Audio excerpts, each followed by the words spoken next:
You answer those. I think we're coming to an end. Thank you. Through the chair, I'll start off with the first question on how would I achieve the balance between sharing information in the digital age and taking due care to ensure that that information is captured and crystallized as should be. Indeed, Mr. Chairman, information sharing in the digital age is unprecedented, and often critical information can go viral very, very quickly. And this becomes the stage for the recognition of official channels of communication in order to mitigate against fake news and this kind of release of information that would happen. I want to believe that the same due care and effort that happens in the boardroom in taking of minutes applies at the cabinet, and even more so, that those kind of safeguards are already in place.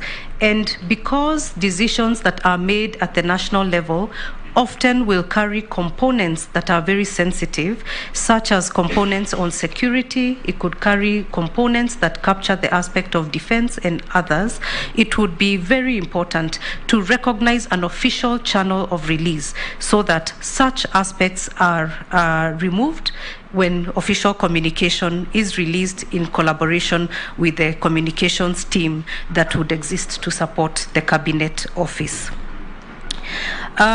Going to the next question about where is the motivation in a space where the role of the Secretary to Cabinet seems to have diminished from previous holders.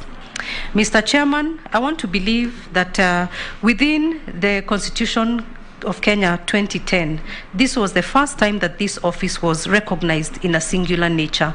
And I also have asked myself why, given that this office has been held before. But what came to me is that this came about 50 years into independence, and a lot has happened in Kenya. The economy has grown, and a lot of issues have deepened and become more complex. As a result, every administration has within its right a leeway in which to organize and design how it will conduct its business in the manner that it deems fit. And I want to believe that His Excellency the President, in the executive order, found it fit to organize it this way. The Cabinet Office is an enduring institution, and even when this role has been combined with others, it has continued to discharge its function. And examining the current commitment in the economic transformation agenda, I sense a couple of things. I sense a deepening of execution of decisions. I sense a greater effort towards collaboration. And because of this, I sense that this office will be required to then deepen its collaborative effort in driving decision-making arising out of this cabinet. I believe this office is set apart in an effort to build on the foundations that have been set and to make it even more agile to drive execution of decision-making and in order to drive government business. Moving on to the next question by Honorable Murugara on how to handle roadside declarations, because this indeed will be made from time to time, and this is the reality. I am aware that even when roadside declarations are made, in order to enable implementation, that decision is normally crystallized into a formal nature to enable decision-making. And at that point is when the caution that will enable picking up any interdependencies, any concerns that needed to be addressed are identified and provided for, so that at the end of the day, when the communique goes out for implementation, it is as holistic as would have been anticipated had this decision been made in a formal sitting. This is how I would propose to deal with it. Then going to the question by Honorable Mishi Mboko, how to withstand pressure in the event of preparation of minutes. Through the chair, preparation of minutes is the duty of the Secretary to Cabinet. And these minutes are done and confirmed by the same cabinet and owned by the chair of that cabinet, who would be His Excellency. I want to believe that in the space of that kind of coordination and collaboration, minutes sometimes can be adjusted to give a full reflection of what it is that was desired or what it is that was meant for those minutes to give full effect.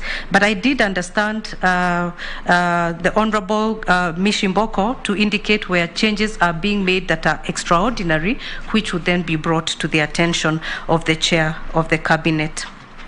Then going to Honorable Emase's question on what my strengths are, through the chair, I bring first and foremost a span of public sector experience. I come indeed from the parastatal space, as has been indicated, but I have worked with government deeply. As I indicated earlier, for the last 15 to 18 years, I have been developing policies and regulatory frameworks, which, as you all know, are prosecuted through the House, through the National Assembly, and through the ICT committees. Indeed, the sector has had several pieces of legislation, and this is a role that I have handled for at least 15 years. So I have a sense of how government works, and this is what I bring. I also bring abilities in leadership. I bring in energy and competencies in law, in governance, in strategy, and I believe this will bring me to bear. Honorable Chair, I bring integrity, and I'm an honest learner. And indeed, over the years, with the evolution of technology, I have been in a space where we have learned and relearned to keep up with the pace of technology. I bring a work culture that serves collegiality and respect, and this, I believe, will bear me well, patriotism and collective decision-making. So, Mr. Chairman, I believe within the commitment of achieving the weighty roles that this office carries, and also in keeping an open door policy and communication, that these are strengths that I believe will earn me the goodwill and the open door ability to collaborate with others in order to execute my role.